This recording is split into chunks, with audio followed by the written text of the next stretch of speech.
Muy bien, es día 21 de septiembre, llega a las pantallas de Televicentro la emisión de la mañana de Comercio TV. Muy buenos días con todos nuestros amigos televidentes que se unen a esta hora a nuestra señal. Les damos la bienvenida y por supuesto les deseamos que tengan una excelente semana. La temperatura en la ciudad sigue baja, 7 grados centígrados, posibilidades de que llueva en Quito en horas de la tarde. Así que hay que tener las previsiones correspondientes, a prepararnos a vivir un día a la vez y tener una semana, vea, pepa. Así es, hay que ponerle toda la buena actitud. Parece que está saliendo el solcito, así que a disfrutar de este día, esperemos no nos llueva mucho. Sí, claro. Muy bien, vamos a empezar entonces con la información. Y les vamos a contar que el Ministerio de Finanzas aclaró la asignación de recursos para las elecciones generales de 2021 y negó que exista algún tipo de obstrucción, como aseguró el Consejo Nacional Electoral. Según explicó la cartera de Estado, los recientes ajustes hechos permitieron contratar a 149 funcionarios requeridos para conformar a las juntas electorales. A través de un comunicado, el Ministerio de Finanzas explica en 7 puntos su postura frente al presupuesto electoral solicitado por el CNE, asegurando que no hay intromisión ni obstaculización, como expresó la presidenta Diana Tamain. En ningún momento se ha incumplido o entorpecido el proceso electoral como lo señala el CNE. Al contrario, el Ministerio ha venido trabajando de cerca para que el mismo opere sin contratiempos, pero garantizando la asignación justa de recursos para las diferentes etapas del proceso electoral conforme las necesidades y programación de recursos. El CNE solicitó 114 millones de dólares para las elecciones generales, de los cuales se han desembolsado solo 1.35 millones, que fueron para la contratación de 149 personas requeridas para conformar las juntas electorales, haciendo ajustes salariales a los vocales y secretarios de estas juntas, algo que de antemano fue rechazado por el CNE. No puede ser que Finanzas nos diga, esto es lo que se deben pagar y se acabó. No, ahí hay una interferencia en el proceso electoral. Según el Ministerio de Finanzas, la decisión fue tomada junto al Ministerio de Trabajo, considerando la difícil situación económica y apelando a la sensibilidad del CNE ante la realidad nacional. Además, informó también la aprobación de la asignación de 3.12 millones de dólares para la impresión de las papeletas y del material electoral. El resto de recursos se irán desembolsando conforme se vayan requiriendo, señala el comunicado, que finaliza con una reflexión. ¿Es acaso una obstrucción al proceso electoral un pedido de sensibilidad ante la compleja situación económica que vive el país, en la cual toda la sociedad está haciendo un esfuerzo adicional? En días pasados, desde la presidencia del CNE se aseguró que los requerimientos se hicieron con tiempo y de acuerdo a la planificación electoral, por lo cual se acusó de obstrucción al ministro Richard Martínez. Estamos salvaguardando un proceso planificado, presupuestado para llegar a cumplir un calendario electoral. Esto se trata de defender la democracia, la denuncia por infracción electoral que tendremos que poner ante el Tribunal Contencioso Electoral por entorpecer el proceso electoral, que tiene diferentes sanciones hasta la destitución del cargo. Finanzas y el CNE mantienen desde hace 2 semanas mesas de trabajo para discutir el presupuesto, aunque hasta el momento no se ha dado un resultado concreto, informó Carolina Basante. El futuro de la inscripción del binomio presidencial Andrés Arauz-Carlos Rabascal es incierto. Esto se debe a que el CNE todavía no se pronuncia sobre si es legal la participación de Rabascal como vicepresidenciable del Centro Democrático. Veamos.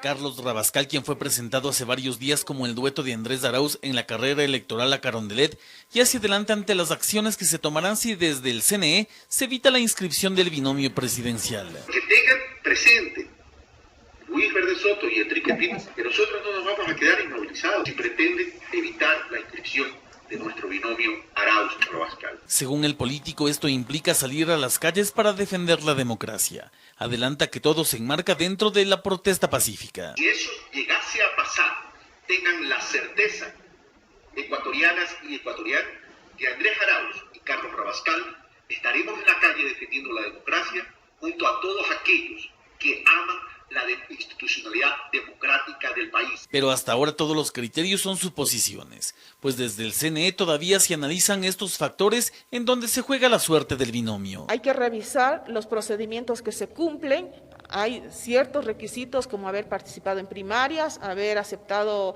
de forma presencial la candidatura, hay posibilidades de subsanar a las organizaciones políticas. No podemos anticipar ningún criterio porque tendremos que respaldarnos en lo jurídico, en lo técnico y la voluntad de cada consejero en emitir y su razonamiento, su voto en la calificación o no de darse la calificación de cualquier candidatura. Mientras el órgano electoral se toma su tiempo, constitucionalistas ya advierten que el binomio no podrá ser inscrito, debido a que Carlos Rabascal nunca cumplió con la aceptación de la precandidatura. No hay precandidato, no se cumplió ese procedimiento, no lo puedo reemplazar, sencillamente no lo puedo reemplazar porque no existe. Eso es todo. Para Quintana, la posible negación del binomio tiene como su principal culpable al exmandatario Rafael Correa, pues ni siquiera él pudo aceptar la precandidatura. Y por otro lado, Carlos Rabascal, que si bien también fue nominado como una segunda alternativa de candidatura vicepresidencial, tampoco se acercó en el plazo reglamentario a aceptar la precandidatura. Ante el incumplimiento de estos procedimientos, señalan los entendidos, no existe posibilidad de colocar un nuevo precandidato para que se oficialice su inscripción. Si esto sigue ese camino, confirman, incluso Arauz podría quedar fuera de las elecciones generales de 2021. Informó Javier Rosero. Conversamos con un analista político y un asesor en comunicación digital sobre cuáles son las opciones que tienen los candidatos para hacer sus campañas debido a las restricciones por la pandemia del COVID-19. ¿Qué nos dijeron? Preste atención. Nos encontramos en plena etapa electoral con la inscripción de candidaturas que se extiende hasta el 7 de octubre. Luego los aspirantes a dignidades públicas podrán ejecutar su campaña, que desde ya avista cambios. Las redes sociales son un canal más para comunicar. Es decir, el candidato requerirá realizar su campaña en televisión, en radio, en prensa escrita, en la calle, con los meetings, claro, en la calle de acuerdo a las restricciones que se van a estar impuestas. Modificaciones a la forma en la que deben llegar a la ciudadanía debido a las restricciones por la pandemia. No podrán realizar eventos donde se aglomeren sus simpatizantes. De ahí que, de acuerdo a un experto, los debates cobrarán vital importancia. Generalmente en esta manera de presentar a los candidatos, partimos de que quienes dirigen el debate habrán identificado pues algunos problemas concretos, de tal manera pues que a la población le interesa ver y contrastar las ideas que al respecto se tengan. Que es importante la cercanía del candidato con la gente, pero en medio de la pandemia donde el distanciamiento es una norma de bioseguridad primordial. 13 millones de ecuatorianos tienen perfiles en redes sociales, de los cuales el 92% se conecta a través de un móvil. Tener la posibilidad de transmitir un mensaje bajo una estrategia que me permita comunicar de manera clara y directa. A la par se señala que el denominado puerta a puerta o actuar en territorio debe ser considerado. Hace que las personas sientan que el candidato pues es alguien de carne y hueso, que valora, que se pone en su lugar y que acude justamente pues a donde éste se desarrolla habitualmente en sus labores. Informó Adriana Peralta. Es momento de irnos a una pausa comercial, amigos televidentes. Para retornar les contamos que el Tribunal de Casación ratificó la sentencia en el caso Sobornos. Quito abre sus brazos al turismo y pone en marcha una estrategia para atraer visitantes justamente al centro histórico. Vamos a conocer cómo usted puede acceder de forma gratuita a tours guiados para conocer mejor a esta maravilla que tiene el Distrito Metropolitano. Con esto y más, ya retornamos, son las 7:09 en la mañana. El Ministerio de Energía y Recursos Renovables dio a conocer el inicio del proceso de licitación internacional para la delegación de la Administración y Operación de la Refinería de Esmeraldas. Esta es una de las más importantes del país. Veamos. Con el objetivo de recuperar el principal activo industrial petrolero del Ecuador, se informó desde el Ministerio de Energía y Recursos Renovables la delegación de una compañía privada que administrará las operaciones en la Refinería Estatal de Esmeraldas. Así lo informó René Ortiz, actual ministro de Energía. Vamos a hacer una gestión conjunta. Vamos a mejorar la calidad de los combustibles, porque los combustibles que consumimos en este momento en Ecuador están muy lejos de las calidades internas. El adjudicado deberá invertir $2.400 millones aproximadamente para la gestión conjunta en el mejoramiento e implementación de procesos en la Refinería Estatal de Esmeraldas, considerada la más importante del país, con una capacidad para procesar 1.100 barriles de crudo por día. Entonces la producción nacional de combustibles es insuficiente y hay que importar más del 60% del consumo nacional. La convocatoria para dicha concesión iniciará este 21 de septiembre y todo el proceso de selección y adjudicación se mantendrá hasta el 6 de marzo del 2021. Entre los requisitos que las compañías internacionales deberán cumplir está la instalación de un tren de alta conversión de residuos. Entonces lo que hace la alta convertibilidad es romper la cadena para poder tener el mejor producto, que es gasolinas de alto octanaje. Recordemos que el gobierno anterior destinó más de 2.000 millones de dólares para la repotenciación de la refinería en Esmeraldas, inversión que no tuvo los resultados que se esperaba. Ecuador no tiene ni la capacidad técnica, peor económica, de emprender este proyecto. Ya se le dio su chance en tiempo de Correa y se robaron 2.200 millones de dólares. Basta. Hoy hay que entregar a la empresa privada para que con su dinero y a su riesgo invierte en este proyecto. Informó Caterine Aguirre. Y es momento de saludar a nuestro invitado del día de hoy. Se trata del ministro de Energía, René Ortiz. Muy buenos días, señor ministro. Gracias por acompañarnos el día de hoy. Bienvenido. Buenos días, me complace mucho. Igualmente, señor ministro. Bueno, vamos a empezar ya con esta entrevista. Sabemos que hoy, 21 de septiembre, iniciará la licitación para el mejoramiento de la refinería de Esmeraldas. ¿Cuáles son esas unidades que se deben mejorar en la refinería? Y si ya hay interesados precisamente en la realización de este proceso. Muchísimas gracias. Es una muy buena oportunidad de poder informar a la ciudadanía cómo camina este proceso. Ya existe un marco jurídico establecido. El último decreto ejecutivo del señor presidente de la República ya le da al ministerio esa facultad para poder proceder en el proceso. Se llama Delegación para la Administración y Operación de la Refinería de Esmeraldas, incluida una nueva refinería de alta conversión. Muy bien. Probablemente el estimativo nuestro es de 2.400 millones de dólares. Probablemente, decía, es la inversión histórica más grande jamás registrada en el Ecuador.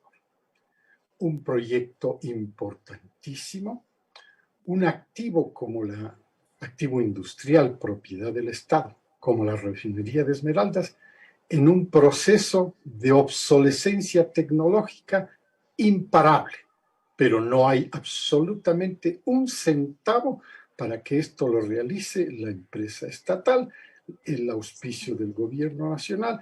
Esto tiene que hacerse privadamente. Estos 2.400 millones de dólares, que es el estimativo de lo que costaría poner a punto esta refinería de Esmeraldas, este activo industrial estatal, este nuevo tren de refinación es probablemente lo que necesita el Estado ecuatoriano, el país, la refinería, el consumo de combustibles, todo el conjunto. No se puede extender más los periodos de espera. La pandemia sí nos detuvo porque hay una parte presencial que definitivamente necesita la presencia física de los interesados. Hay más de 5 empresas interesadas internacionales de gran reputación. Los tamaños de inversión de 2.400 millones como estimativo, 2.400 millones de dólares, invitan a que sean grandes empresas con gran reputación. Esto no es una novedad en la industria. Todas las empresas pasan por problemas de obsolescencia tecnológica. Entonces tienen que entrar en esto y por eso existen empresas, compañías especializadas, consorcios especializados que hacen esto para la misma empresa privada. En este sentido, señor ministro, usted menciona que hay 5 inversionistas que están interesados ya y también para los 24 otros proyectos que están de energía no convencional presentados también por el país. Sí, tenemos que hacer una brevísima distinción. Los proyectos de monetización. Uno de ellos es este, ¿no? Es decir, avanza en la medida en que hay que ir puliendo todo lo que se conoce como términos de referencia. Los términos de referencia que fueron ilustrados el pasado viernes a la ciudadanía a través de ustedes, de los medios. Esta es la forma de llevar adelante un proceso organizado, de tal manera que no hayan improvisaciones aquí y allá. Hay más proyectos, natural. Todos esos van caminando y todos esos van a ser comunicados a través de los medios de comunicación colectiva. En otro tema, señor ministro, si bien usted considera, y lo ha mencionado, que no hay polémica, ¿ya quedó claro el pedido sobre la tarifa de transporte de crudo del OCP solicitada por la Secretaría Jurídica de la Presidencia? Absolutamente. No hay absolutamente ninguna polémica ni cosa por el estilo. Lo que ocurre es que en la renuncia que presentó el exgerente, señaló que la compañía OCP le había solicitado un incremento de la tarifa. Entonces, inmediatamente yo acudí a la empresa, le pregunté, ¿usted pidió un incremento de la tarifa? La empresa dijo, no, yo no he pedido ningún incremento. Lo que OCP ha pedido a Petroecuador es que se cumpla el contrato.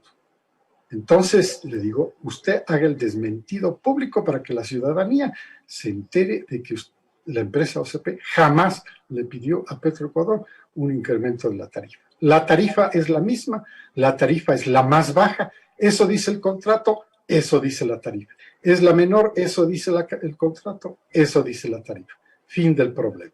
Es decir, que se mantiene la tarifa en $2. Absolutamente. Y es la más baja, y es la menor. Perfecto, señor ministro. Vamos a un tema también que ha causado polémica en los últimos días y es sobre el fallo de la Haya a favor de Chevron. ¿Cuáles serán las acciones del Ecuador una vez que la Corte Internacional rechazó el pedido de anulación del laudo? Pues se dio la razón a Chevron respecto de que la sentencia emitida en Lago Agrio contra la compañía fue fraudulenta. Lamentablemente, este no es una competencia del ministerio. Estos son temas absolutamente judiciales, son temas de un carácter específicamente jurídico. Esta no es una competencia del ministerio. Quiero señalar algo sí, que es muy importante. El Ministerio de Energía y Recursos Naturales nunca fue parte de este juicio. El Ministerio de Recursos Naturales, Energía y Recursos Naturales No Renovables nunca ha sido invitado, convocado para nada. No es parte del proceso y por otro lado, como ha llegado a esas instancias judiciales, pues la competencia no es del ministerio. Esas competencias están referidas a instituciones clarísimas como la Procuraduría General del Estado. Pero en su criterio, señor ministro, ¿usted cree que Ecuador debe apelar a esta decisión? No sé, eso ya son procedimentales. Esos son temas de procedimiento. Son temas muy especiales, muy específicos. En la práctica normal jurídica se manejan todos estos. Hay procedimientos y, bueno, como le repito, me permito repetirle, el ministerio no ha sido parte nunca de este proceso y definitivamente quiero señalar que la competencia no es del ministerio. Pero en esta decisión, señor ministro, y disculpe que le insista, pero la Corte señala que cualquier responsabilidad por las actuales condiciones ambientales recae precisamente en Petroecuador, que es la que opera en esta zona. Eso se va a significar que la empresa estatal va a tener que responder a las afectaciones que denunciaron las comunidades indígenas en este proceso. Bien, yo creo que esta temática ambiental es muy clara. Tiene que ser definitivamente manejada por Petroecuador. Petroecuador sí es parte del proceso. Sí, ellos han sido parte del proceso y entonces, pues, evidentemente, como esto es un proceso, repito, estrictamente de orden judicial, aun cuando tenga esa trascendencia internacional, no es competencia del ministerio, pero definitivamente frente a las demandas ambientales, pues la empresa estatal tiene su propio equipo de ambiental que manejan estas temáticas, tiene su propio departamento jurídico etcétera, etcétera. Así es que esa sí es conjuntamente con la Procuraduría General del Estado con quien se deben manejar estas materias.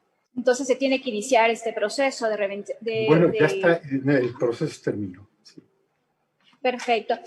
Señor ministro, finalmente, ¿cuál es la situación del petróleo en el contexto internacional? ¿Cómo ha ido mejorando su comportamiento en el mercado mundial con la reactivación paulatina, ¿no?, a nivel mundial en medio de esta pandemia?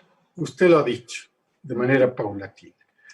Yo creo que la estimación que se hizo al comienzo de todo este proceso, y particularmente después de que se introdujo en el Ecuador un nuevo sistema de comercio de combustibles a precios de mercado, y dentro de ese conjunto, dos conceptos importantísimos para el sector automotriz: la gasolina extra y el diésel, dentro, a variación, a fluctuación, dentro de una banda que va a ir creciendo conforme vaya fluctuando el precio del WTI, de este crudo marcador, en el mercado.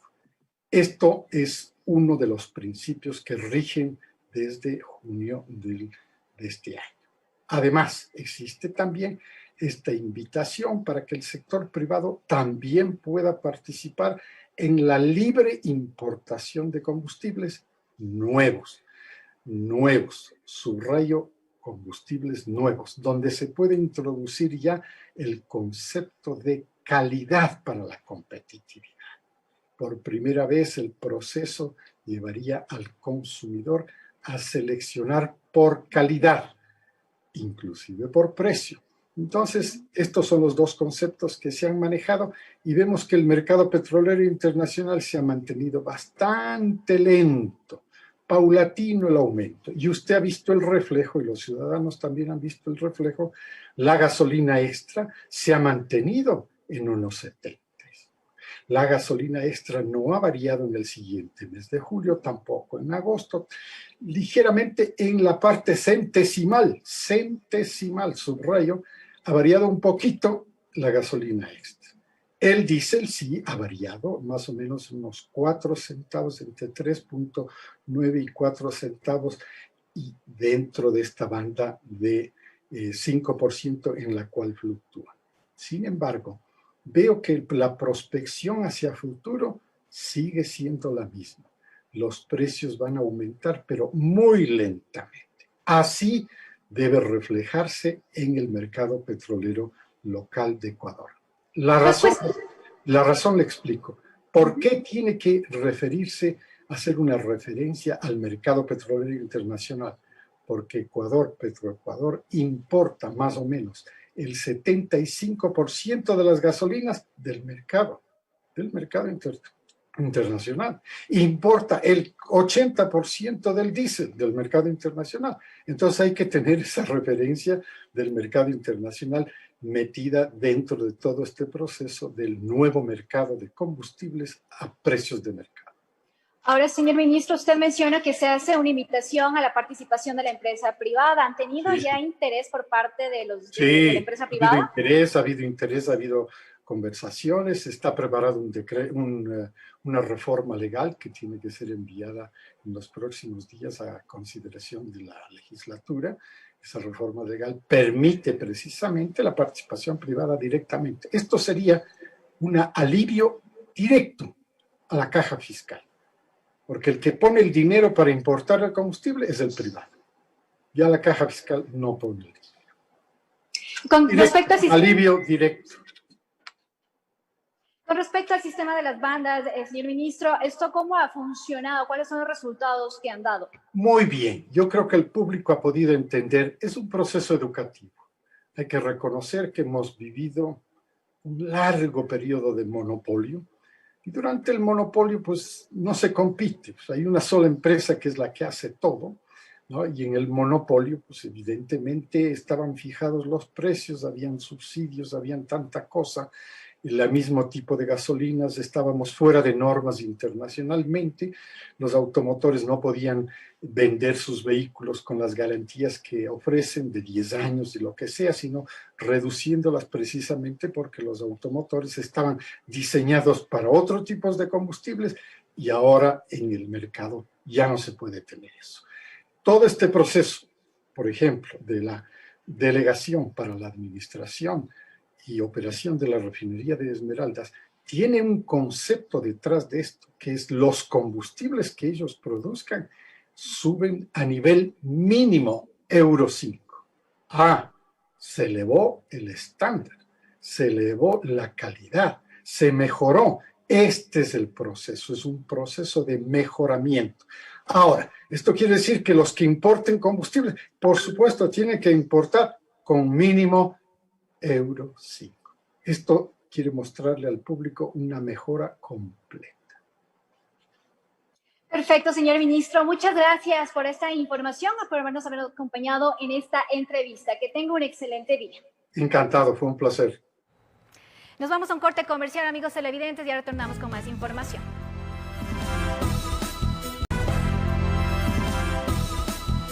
Vamos a contarles ahora que el Tribunal de la Corte Nacional de Justicia no dio paso a los pedidos de aclaración y ampliación de la sentencia en el caso Sobornos, con lo que desde el próximo miércoles quedará en firme y se procederá a emitir órdenes de detención contra los sentenciados, entre ellos a Rafael Correa Delgado. Veamos.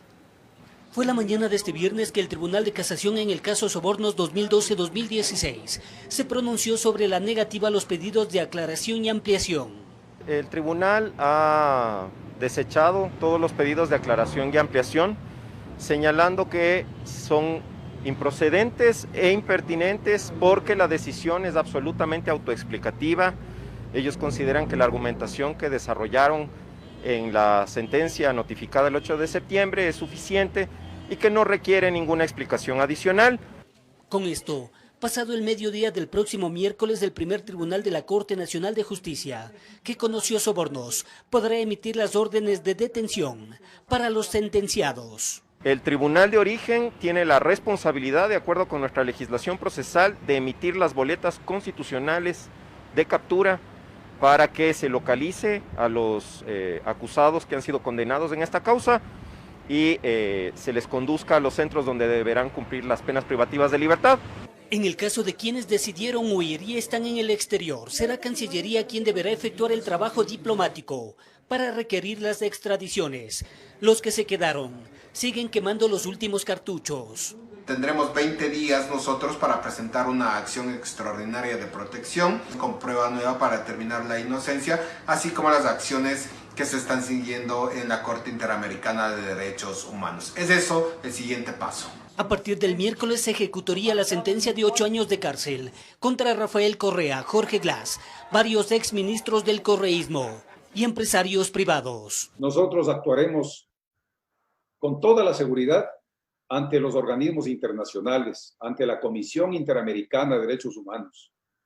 Esto para reclamar justicia en la esperanza, en la confianza de que un organismo de esa altura, de esa magnitud, de esa importancia, no se va a dejar influenciar por el poder político del Ecuador. Informó Héctor Romero. Vamos ahora donde está Sofía Intimilla, terminal de Quitumbe, con la evaluación de las primeras semanas de la reapertura de los terminales. ¿Cómo está esto, Sofía? Buenos días, adelante.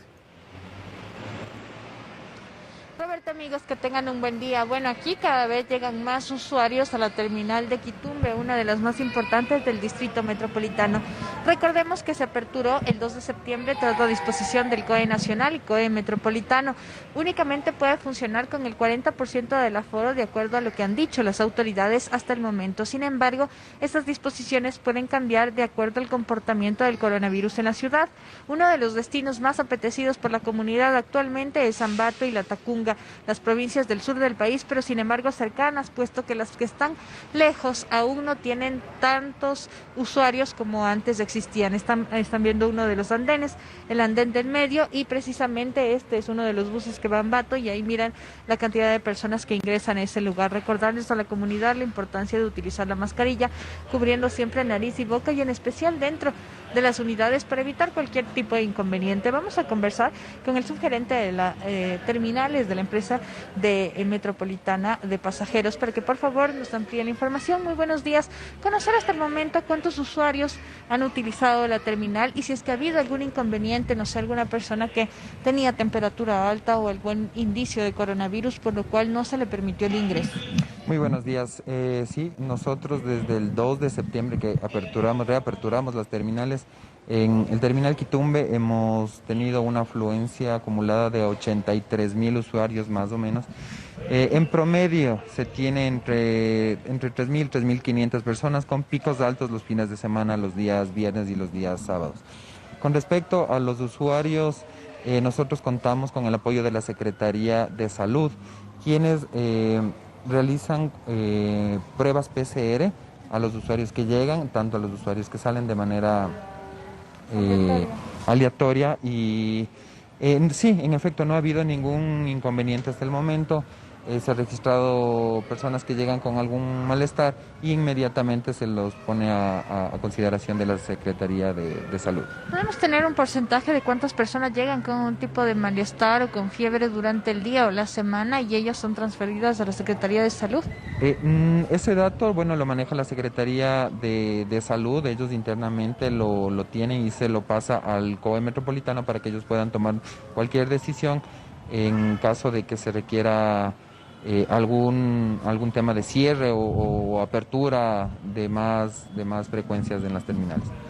En cuanto a las pruebas, ¿se realizan de manera aleatoria? ¿A cuántas personas por día? Y también saber cómo es el hecho de que el momento que llega alguien, por ejemplo, a subirse a un bus, se realiza la prueba de detección para coronavirus en el caso de tener algún síntoma. Sin embargo, en ese momento no se le entrega la prueba. ¿Cómo ustedes hacen luego para el monitoreo en el caso de que resulte positivo? Se realiza un seguimiento, ¿no? Cada persona, son en promedio 40 personas que se les realiza al día estas pruebas PCR y se toma todos los datos de las personas para poder hacer el seguimiento para la entrega de los resultados que arrojen las pruebas realizadas. 3.000 personas por día. Antes de la pandemia, ¿cuántas personas existían y que utilizaban la terminal? Aquí en la terminal Quitumbe nosotros teníamos en promedio 19.000 personas al día. Ahora el pico más alto que hemos tenido fue este fin de semana, el día viernes, que tuvimos alrededor de 7.000 personas.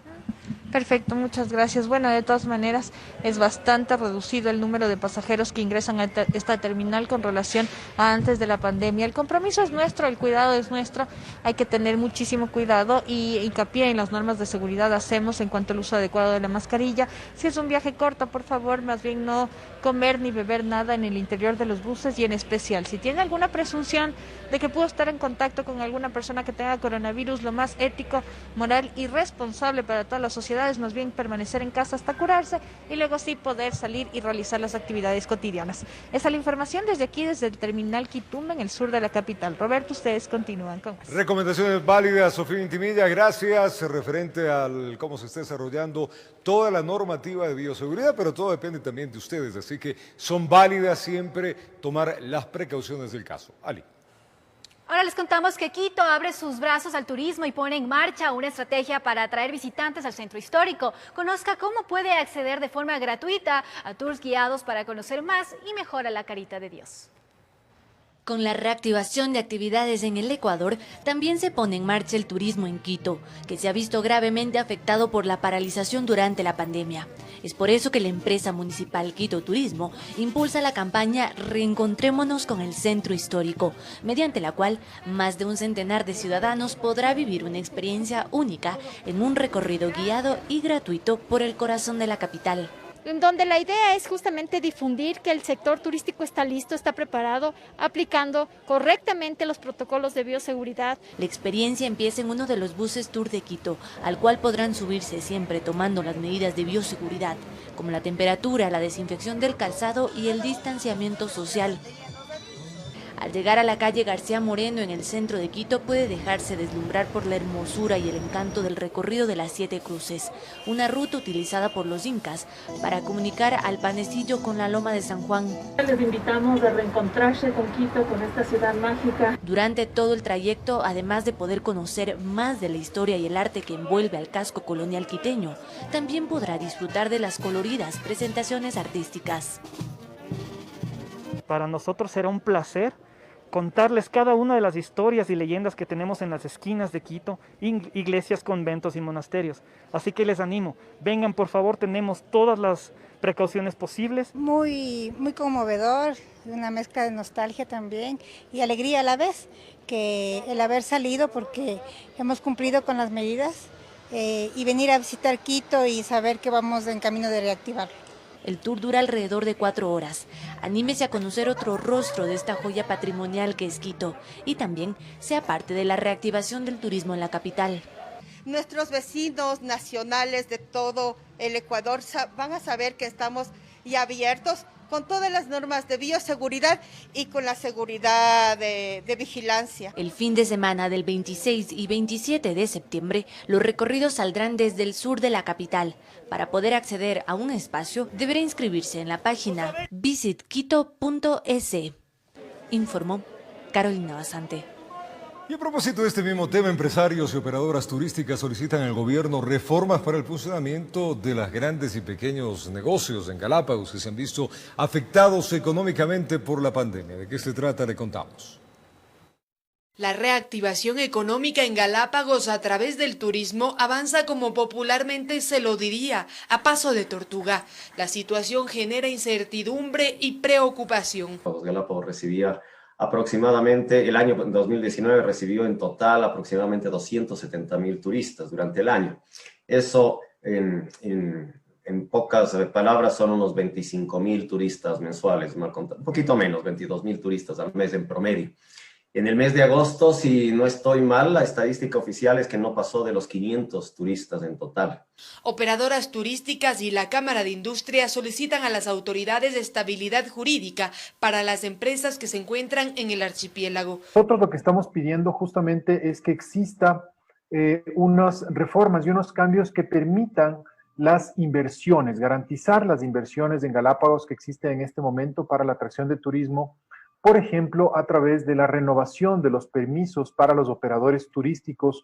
También solicitan reformas a la ley de Galápagos. En el sentido de que se permita que aquellas personas que cumplen trabajos técnicos de alta capacidad y capacitación puedan quedarse más tiempo de los 5 años de permiso que tienen actualmente de acuerdo con las normas jurídicas de la ley de Galápagos. A decir del empresario Pablo Peña, en las islas existen alrededor de 80-90 barcos y 250 actividades hoteleras. Sin embargo, los reclamos no vienen solo desde los generadores de empleo, sino también desde los habitantes, quienes desde el mes de julio han solicitado al gobierno acciones. Inyección de capital, amnistía tributaria y finalmente revisión de reestructuración de deudas en pie, es decir, todos aquellos galapagueños que tienen deudas en pie, se les permita con la banca privada y pública también reestructurar sus deudas. Actualmente, una delegación se encuentra en mesas de diálogos con las autoridades a la espera de soluciones económicas que den oxígeno a la comunidad de Galápagos. Informó Valeria Navarro. Vamos a un corte comercial. Al retornar les contamos que representantes del ISFA, ISPOL, Ministerio de Defensa, Policía Nacional e IES que comparecieron ante la Comisión de Salud de la Asamblea Nacional aseguraron que sí atendieron a pacientes con enfermedades catastróficas durante la emergencia. Y grupos conservadores pro vida pidieron al presidente Lenín Moreno el veto total del Código de la Salud. Esto y más le contamos al retornar 7:47. Y sí puede contarles que representantes del ISFA, ISPOL, el Ministerio de Defensa, Policía Nacional e el IES compartieron ante la Comisión de Salud de la Asamblea Nacional para dar respuestas sobre la atención a pacientes con enfermedades catastróficas raras, huérfanas durante la emergencia sanitaria. Veamos. consideración el orden del día. Autoridades comparecieron ante la Comisión de Salud de la Asamblea Nacional para detallar cómo las diferentes instituciones han atendido a personas con enfermedades catastróficas, raras o huérfanas durante la pandemia. El director general del Instituto de Seguridad Social de las Fuerzas Armadas dijo que desde el 2017 se han invertido en este sector 11 millones de dólares para medicinas y tratamientos. De los 230.000 afiliados que existen en esta institución, 15.000 padecen de estos tipos de enfermedades. La adquisición de medicamentos se hace bajo demanda. Nosotros no podemos tener medicamentos en stock. Nosotros adquirimos todos los medicamentos que son prescritos por los médicos de las unidades prestadoras de salud a nuestros afiliados. Roberto Tandazo, delegado del Ministerio de Defensa, por su parte enfatizó que sí se ha brindado servicios de salud a este sector. Para evitar mayores contagios, en algunos casos se les ha recibido en los hospitales, en otros casos no se les ha podido recibir por su vulnerabilidad de contagio. Pero los hospitales de Fuerzas Armadas no han dejado de atender. Por otro lado, de los 142.000 afiliados que existen en la institución de la Policía Nacional, 732 pacientes presentan estos tipos de enfermedades. Probablemente esta época efectivamente pueden aparecer muchas denuncias de algunos servidores policiales o dependientes o montepíos que no recibieron atención. Seguramente, yo estoy muy claro en eso. Pero también hay que entender que acabamos de pasar una pandemia, que esa fue la prioridad. El Instituto Ecuatoriano de Seguridad Social, IES, también se hizo presente y aseguró que se ha intentado garantizar los servicios para los pacientes vulnerables durante la pandemia. Sin embargo, no especificó cuántos de los afiliados pertenecen a este sector. Dicha institución fue cuestionada por los asambleístas, quienes aseguraron que conocen de cerca casos en que la distribución de medicamentos no llega a todas las partes del país, además de la demora en otorgar citas para atender a estos pacientes. Informó Valeria Navarro. Y grupos conservadores pro vida pidieron al presidente Lenín Moreno el veto total del Código de Salud, pues manifiestan que viola derechos fundamentales de la Constitución. Con sus emblemáticos colores celeste y blanco, los que se autodenominan Provida prepararon una caravana de autos que salió desde la tribuna de los Chiris en el norte de Quito, con un claro mensaje petitorio al Ejecutivo: vetar el Código de Salud. Esta ley que básicamente debilita a la familia, eso es deslenable, eso no se puede dar, eso no se puede permitir. Aquí hay una ley enteramente estatista que quiere imponer y adoctrinar, y eso nosotros no estamos dispuestos a permitir. Cuestionan, entre otras cosas, el aborto como emergencia obstétrica, la eliminación de la objeción de conciencia, la atención dispuesta a enfermos catastróficos, la maternidad subrogada y los planteamientos sobre la educación sexual.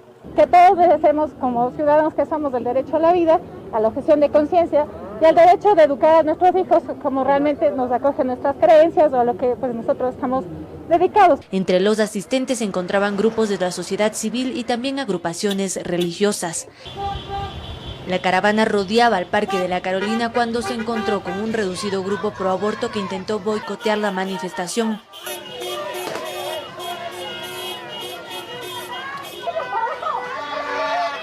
Me graban, a ver, ¿cuánto quieren? Miembros de la Policía Nacional fueron necesarios para controlar la situación, que no pasó a mayores. El Código de la Salud fue aprobado el pasado 25 de agosto luego de 8 años de tratamiento en la legislatura. Las reformas a la extensa normativa esperan el veto del Ejecutivo, que tiene plazo hasta el 24 de este mes para enviar sus observaciones. Informó Carolina Basante.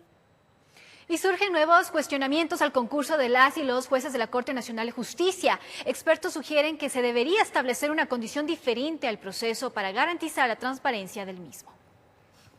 Las críticas al concurso para la designación de las y los jueces de la Corte Nacional de Justicia no solo vienen de la Comisión Anticorrupción. El ex magistrado Ramiro Román señala que el proceso no ofrece las garantías de transparencia e independencia. Se ven muchos efectos de intereses.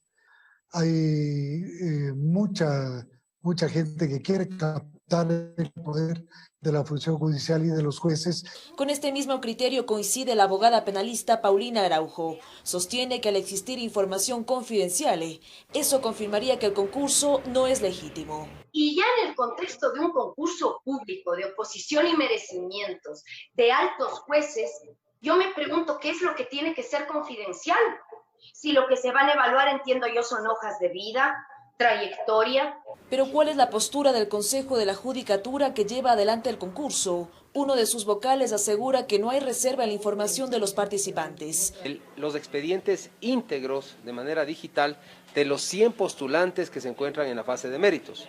Lo propio se ha realizado la entrega a la Comisión Nacional Anticorrupción. Ante los cuestionamientos, los entrevistados sugieren que se debería establecer una condición diferente al concurso, que los exámenes sean públicos. De establecer mejores condiciones para lo práctico, por ejemplo, la audiencia oral. Los exámenes que deberán rendir se espera que sean públicos, sino que se sepa son los mejores en su área. Mientras que el concurso sigue, en total 100 postulantes pasarán a una siguiente fase de entre los cuales se deberá elegir a los mejores puntuados.